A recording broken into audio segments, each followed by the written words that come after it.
Paz, Senhor, meus irmãos e amados em Cristo Jesus. Hoje eu vou ler Atos 14, o capítulo completo, viu, irmãos?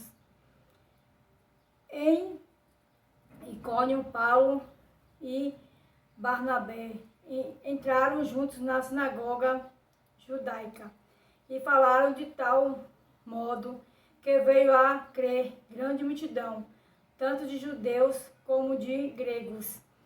Mas os judeus que não tinham crido inicialmente irritaram os ânimos dos gentios contra os irmãos. Entretanto, Paulo e Barnabé ficaram bastante tempo em Icônio, falando ousadamente no Senhor, o qual confirmou a palavra da sua graça, concedendo que por mão deles se fizeram sinais e prodígios. Mas o povo da cidade se dividiu, uns eram pelos judeus, outros pelos apóstolos. Então surgiu um movimento entre os gentios e os judeus, com o apoio das suas autoridades para os maltratar e apedrejar. Quando Paulo e Barnabé souberam disso, fugiram para Lisboa e Derbe, cidades da Licanônia, e para as regiões vizinhas, onde anunciaram o Evangelho. Em Lisboa continuava a estar sentado, aleluia, Jesus, cerca do homem aleijado, paralítico desde o seu nascimento, e que nunca tinha conseguido andar. Esse homem ouviu Paulo falar. Quando Paulo ficou nele os olhos e viu que ele tinha fé para ser curado, disse a ele em voz alta: levante-se direito sobre os pés. Aleluia, Jesus. Você tem fé, irmãos? Quando a gente tem fé, Deus ele faz um milagre, né, irmãos? Aleluia, Jesus. O homem saltou e começou a andar. Quando as multidões viram que Paulo tinha feito, gritaram em língua licanônica: os deuses em forma de homens desceram até nós. A Barnabé chamava Júpiter e Paulo Mercúrio, porque este é o princípio portador da palavra. O sacerdote de Júpiter, cujo templo estava em frente da cidade, trazendo outros e grinaldas para junto dos portões da cidade. Queria oferecer um sacrifício juntamente com a multidão. Foram ouvido isto, os apóstolos Barnabé e Paulo rasgaram as suas roupas, saltaram para o anseio da multidão, gritando: Senhores, por que estão fazendo isto?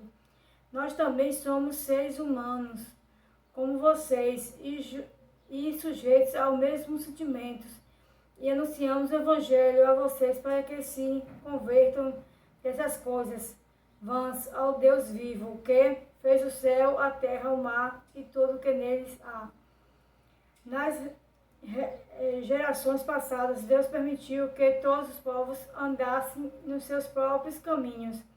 Contudo, não deixou de dar testemunho de si mesmo, e fazendo bem, dando a vocês chuvas do céu e estações frutíferas, enchendo o coração de vocês de fartura e de alegria. Dizendo isto, foi andar com dificuldades que impediram a multidão de lhes oferecer sacrifício. Então chegaram judeus de Antioquia e Icônio, e instigando as multidões, apedrejaram Paulo, o arrastaram para fora da cidade, dando-o por morto. Mas quando os discípulos o rodearam, ele se levantou e entrou na cidade. No dia seguinte foi Barnabé para Derbe. E tendo anunciado o Evangelho naquela cidade e feito muitos discípulos, Paulo e Barnabé voltaram para Listra, Icônio e Anticórnia. Aleluia, Jesus, fortalecendo os ânimos dos discípulos, exaltando-se, permaneceram firmes na fé e mostrando que, através de muitas tribulações, nos importa entrar no reino de Deus. E, porventura, Deus, em cada igreja, a eleger de presbíteros, e depois de orar com jejuns, ao encontraram ao Senhor em que haviam crido. Atravessando a Psídia, Paulo e Bernabé se dirigiram a Panífila, e tendo anunciado a palavra de Pergue, foram para a Atalha, e dali navegaram para Antioquia, onde tinha sido recomendadas a graça de Deus para a obra. Até agora tinham terminado, quando chegaram a Antioquia. Neia, a igreja o relataram tudo que Deus havia feito com eles e como tinha aberto aos gentios para dar fé. E permaneceram muito tempo com os discípulos. Então, irmãos, hoje em dia não é diferente. Nós pregamos a palavra de Deus, as pessoas nos zombam, nos criticam, mas vamos ficar na fé do Senhor, esperando a volta de Deus, esperando a volta de Cristo, que é o nosso papel aqui na terra, esperar no Senhor. E naquela época as pessoas não poderiam falar de Jesus, porque as pessoas endemoniadas, as pessoas do mal, enviadas pelo diabo, queriam até matar a pessoa, até às vezes conseguia matar aquela pessoa, mas só matava a carne.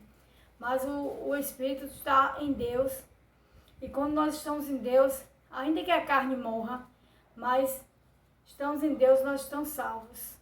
Então, irmãos, leia e medite essa palavra.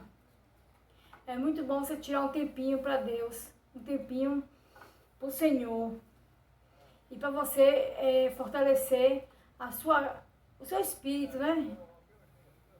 Então, fique com Deus e Deus abençoe. Tchau.